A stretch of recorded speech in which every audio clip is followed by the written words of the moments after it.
High friends, welcome back to our channel Ipsita's world. আমার চ্যানেলে নতুন একটা ভিডিওতে তোমাদেরকে অনেক অনেক স্বাগত।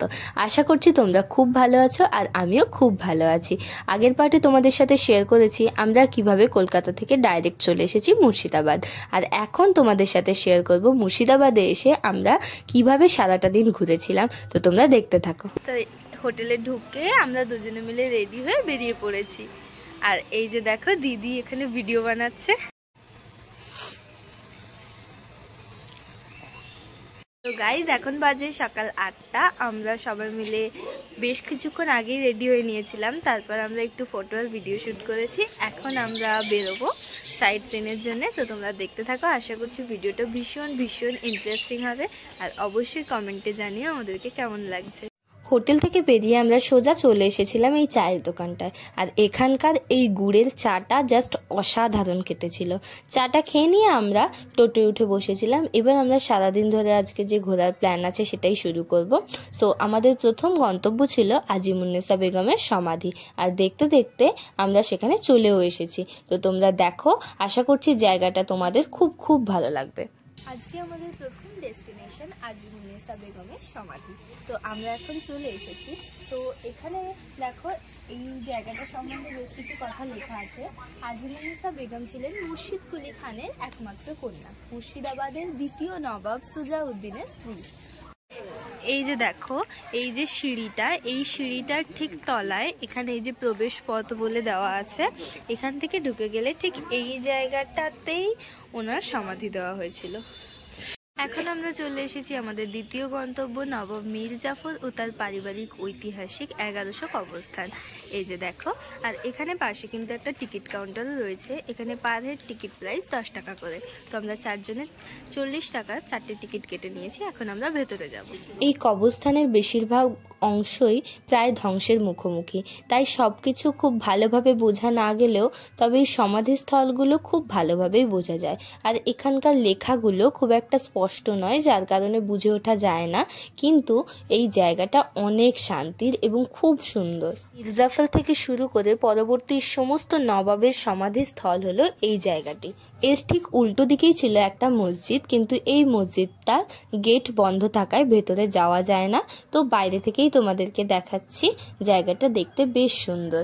তারপর আমরা চলে এসেছিলাম এই মিউজিয়ামে, যেখানে মির্জাফরের ব্যবহৃত বিভিন্ন জিনিসপত্র আমরা দেখতে পাবো এবং দেখতে পারবো যে আমাদের দেশ ছিল সর্বধর্ম সমন্বয়ের একটি উজ্জ্বল নিদর্শন। আমাদের পরবর্তী গন্তব্য ছিল কাঠগোলার বাগান বাড়ি, আর এই যে এন্ট্রি গেটটা দেখছো, এটা দেখতে জাস্ট অসাধারণ। এর রিপেয়ারিং এর কাজ চলছিল।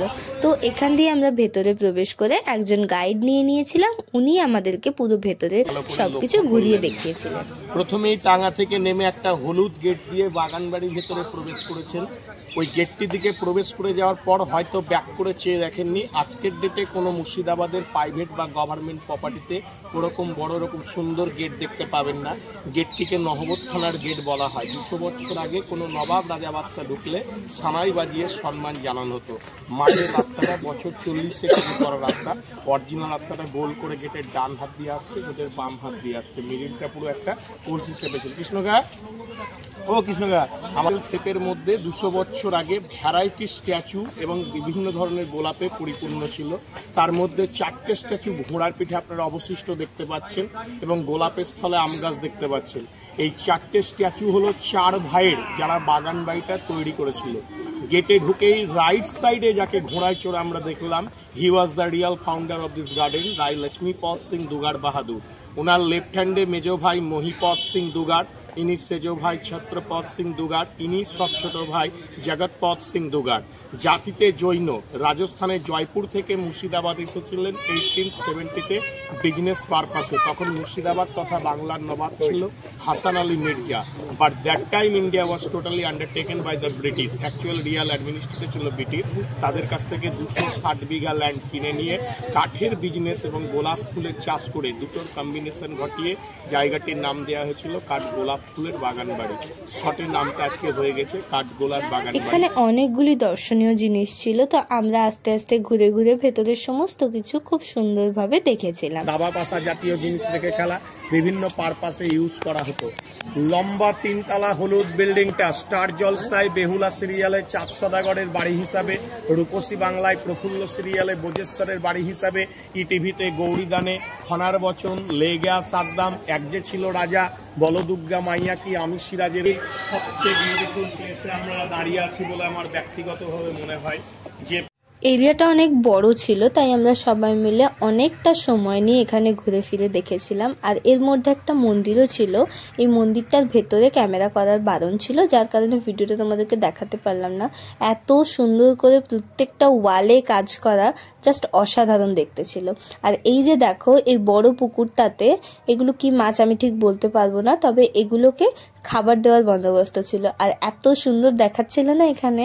তারপরে ওখান থেকে একটু এগিয়ে গিয়েই ছিল একটা অ্যাকোরিয়াম, যেখানে অনেক সুন্দর সুন্দর মাছ ছিল আর বিভিন্ন পশু পাখি ছিল। তারপর ওখান থেকে বেরিয়ে এসেছিলাম আমরা বাইরে, আর আমাদের একটু খিদে পেয়ে গেছিল, যার কারণে আমরা সবাই মিলে একটু ঝালমুড়ি, পেয়ারা মাখা, শশা মাখা এগুলো নিয়ে নিয়েছিলাম। আর এগুলো নিয়ে আমরা আবার টোটোতে উঠে বসে পড়েছিলাম আমাদের পরবর্তী গন্তব্যে যাওয়ার জন্য। পৌঁছে গেছি নসিপুর রাজবাড়ি।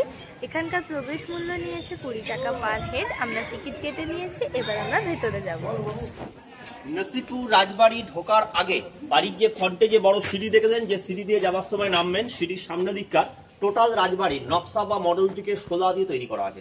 250 গ্রাম শোলা, 250 গ্রাম কাগজ। আগেকার দিনে লকার সিন্দুক দেখেন, এরা যে গ্রাম বাংলা থেকে ট্যাক্স খাজনা তুলে নিয়ে আসতেন, এর মধ্যে স্টোর করতেন, মাটির তলে পুঁতে রাখতেন। সেই 250 বছর আগেকার দিনে লকার সিন্দুক দেখেন। এরা স্বর্ণ মুদ্রা সিং এর যে বিরুদ্ধে যারা যেত, যখন কাউকে শাস্তি দিতে যেত, মানুষের পিঠে পেতে মানুষকে টেনে মানুষের সাহায্যে আগেকার দিনে রাস্তা তৈরি করতো। আগেকার তোমরা যে স্ল্যাব দেখছেন, এটা কিন্তু একটা সিঙ্গেল পাথর কেটে তৈরি, কোনো জয় নেই। এখন রং করা হয় প্রতি বছর, সেটা মূর্তিকে সবসময়। এরপর আমরা লাঞ্চের জন্য চলে এসেছিলাম ঢাকার আদর্শ হিন্দু হোটেলে, এবং এখানে ঢুকে প্রথমেই নিয়ে নিয়েছিলাম একটা করে ভেজ থালি, সাথে কম্বো নিয়েছিলাম পদ্মার ইলিশ। আর এখানকার খাওয়া দাওয়া খুব ভালো ছিল। তো এখন আমরা লাঞ্চ কমপ্লিট করে চলে এসেছি হাজারদুয়ারি প্যালেস। আমরা ওখান থেকে টিকিট কেটে নিয়েছি এবং একজন গাইডও নিয়ে নিয়েছি, যিনি আমাদেরকে পুরো জায়গাটা ঘুরে দেখাবেন। তো তোমরা দেখতে থাকো, তোমাদেরও নিশ্চয়ই আমার মতো ভীষণ ভালো লাগবে।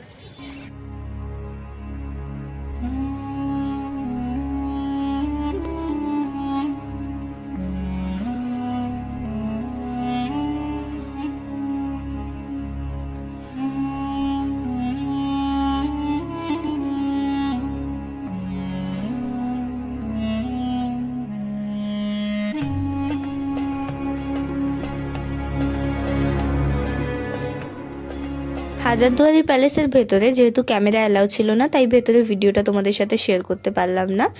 আর তারপরে আমরা চলে এসেছিলাম কাটরা মসজিদ। তো এখানে এসে আমরা অনেকটা লেট করে ফেলেছিলাম, যার কারণে পুরো জায়গাটা খুব সুন্দরভাবে ঘুরে দেখতে পারিনি। খুব তাড়াহুড়ো করে একটু দেখে তারপর আমরা ওখান থেকে বেরিয়ে চলে এসেছিলাম মতিঝিল। এখানে পৌঁছতে আমাদের সন্ধে হয়ে গেছিল, যার কারণে প্রথমেই নিয়ে নিয়েছিলাম এই সুন্দর মাটির ভাঁড়ে করে 1 কাপ চা। আর এই চাটা খেয়ে নিয়ে সাথে খেয়েছিলাম একটা করে কুরকুরে, আর খেয়ে নিয়ে আমরা চলে গেছিলাম মতিঝিলে। ঢোকার ঠিক আগের মুহূর্তে এই মার্কেটটাতে অনেক রকমের জিনিসপত্রের দোকান আছে, সাথে বেশ কিছু রেস্টুরেন্ট, চায়ের দোকান, এবং এখানকার জিনিসপত্রগুলো ভীষণ ইউনিক আর খুব সুন্দর। তো এখন আমরা চলে এসেছি মতিঝিলের ভেতরে। এতগুলো জায়গার মধ্যে সত্যি বলতে এই জায়গাটা আমার সব থেকে সুন্দর লেগেছে।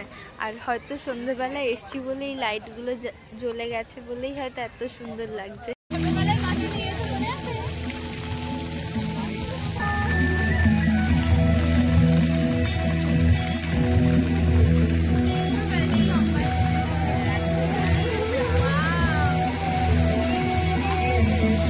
আমাদের এই একদিনের মুর্শিদাবাদ ট্যুরে আমাদের লাস্ট ডেস্টিনেশন ছিল মতিঝিল। মতিঝিল থেকে আমরা বেরিয়ে সোজা চলে এসেছিলাম হোটেলে ফিরেই আমাদের ডিনারের জন্যে 2 প্লেট চিকেন বিরিয়ানি আর 2 প্লেট মাটন বিরিয়ানি অর্ডার করে দিয়েছিলাম। আর বিরিয়ানিটা খেতে খুব ভালো ছিল। খাওয়া দাওয়া শেষ করে আমরা এবার একটু রেস্ট নেব, কারণ পরদিনই আমাদের ফেরার ট্রেন। তো আশা করছি ভিডিওটা তোমাদের খুব ভালো লাগবে। ভিডিওটা ভালো লাগলে like, comment, share and subscribe করে দিও। আর এভাবেই আমার পাশে থেকো। আর আমার আরও নতুন ভিডিওর আপডেট পেতে বেল আইকনটা একটু টুং করে বাজিয়ে দিও।